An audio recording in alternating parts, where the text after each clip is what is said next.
There are moments in life that feel insignificant at first. Moments you forget as soon as they happen. A walk home, a glance to the side, a simple choice made without thinking. And yet, those moments can change everything. For Emily Carter, a quiet 12-year-old girl from a peaceful countryside town, that moment happened on a late autumn afternoon. The sun hung low in the sky, casting long shadows across the old dirt road she took home from school. Most kids avoided that path. It passed right by the Marwick house, a place wrapped in rumors and silence. But Emily liked shortcuts. And she liked being alone. She walked slowly, kicking dry leaves with her shoes, humming softly to herself. Then something unusual caught her eye. Right at the edge of the property, half buried in tall weeds and fallen branches, something small and pale reflected the dying light. Curious, Emily stepped closer. It was a doll.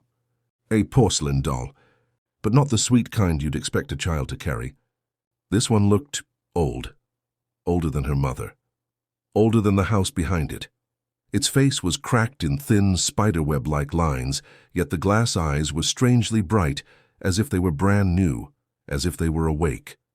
Emily hesitated. Something in her chest told her not to touch it.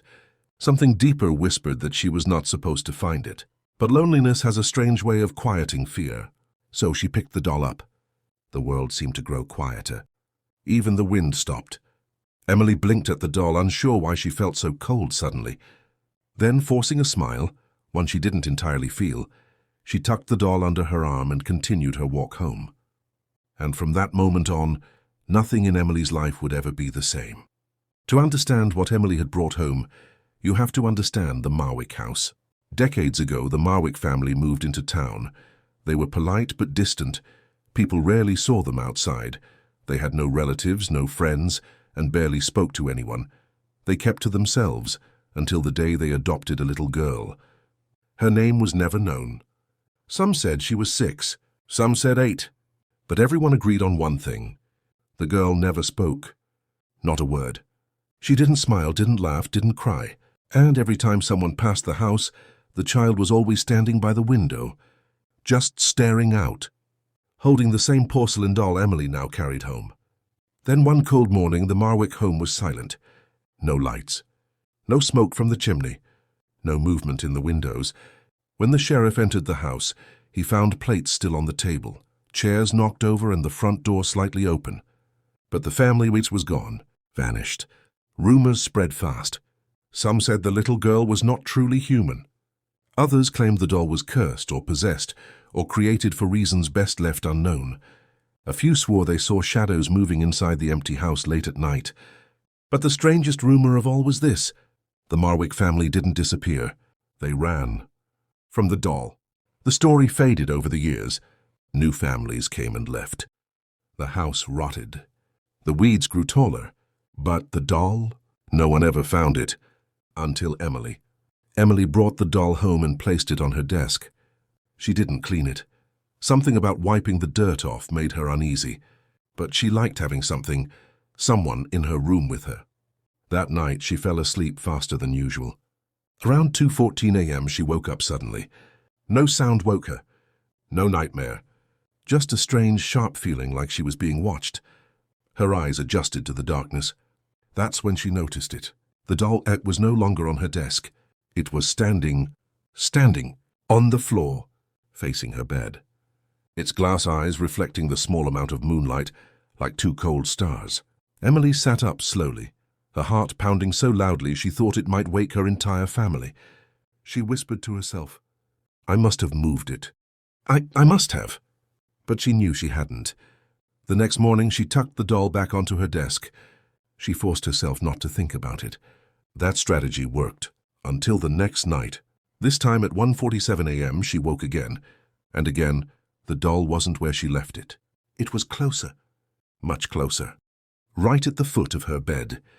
Emily shook the blankets off and turned on her lamp, hoping to see it fall over, or prove she was dreaming. But the doll stayed perfectly still. The third night was worse. The doll wasn't just closer. It was sitting on her pillow, right next to her head. Emily screamed so loudly her parents rushed into the room. But when they turned on the lights, the doll was back on the desk, perfectly still, as if it had never moved. Her parents accused her of having nightmares, of imagining things, of being dramatic. But they didn't hear the tapping she heard at night. They didn't see the shadows. They didn't feel the cold breath on her neck when she tried to sleep. Emily started to dread bedtime. She tried staying awake, but at some point, she always drifted off.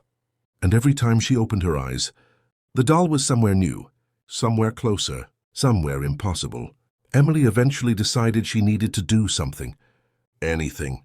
So she locked the doll inside her closet, pushed a heavy chair under the doorknob, and sat in her bed, hugging her knees to her chest. For the first time in nights, the room felt still. But at 3:12 a.m., everything changed. A loud thud hit the closet door from the inside. Then another. And another.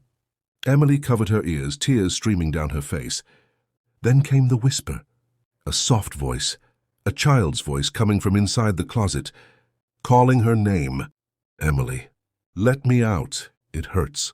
Emily froze. She couldn't breathe. The voice continued, trembling and desperate. Please, I'm cold in here. Emily screamed for her mother. Her parents rushed in, turning on the lights. Her father yanked the closet door open, and the doll was lying on the floor perfectly still, its eyes blank, its limbs limp, like it hadn't moved in decades. But on the inside wall of the closet, freshly scratched in long, desperate lines, were the words, "You found me. Now you must keep me," her mother gasped. Her father stepped back. They knew Emily hadn't carved that. Something else had. And whatever it was, it didn't want freedom. It wanted her. The next morning, Emily's parents drove miles away and threw the doll into a fast, deep river. They watched it disappear beneath the dark water. Emily slept that night for the first time in weeks. But at sunset the next day, the doll was back, sitting in her chair. Dry, clean, perfectly still, waiting. Emily didn't scream, didn't cry, didn't call for her parents. She simply sat on the edge of her bed and stared into the doll's eyes. And the doll stared back. Something changed in Emily after that night. She became quiet, detached. Her laughter faded. Her old hobbies were abandoned. Sometimes her parents caught her whispering to the doll as if she were comforting it, or maybe as if it were comforting her. And strange things began happening around the house. Lights flickering, footsteps in empty rooms, doors opening on their own. But Emily never seemed afraid again. Eventually, the Carters moved away, hoping a fresh start would help their daughter. But here's the eerie part. People say that if you walk past the old Marwick house now, late at night, you might see something in the upstairs window. A silhouette. A little girl, holding a porcelain doll. Some swear the silhouette is Emily. Others say it's the original Marwick girl. And a few whisper that the doll no longer needs to move, because now it has a new host.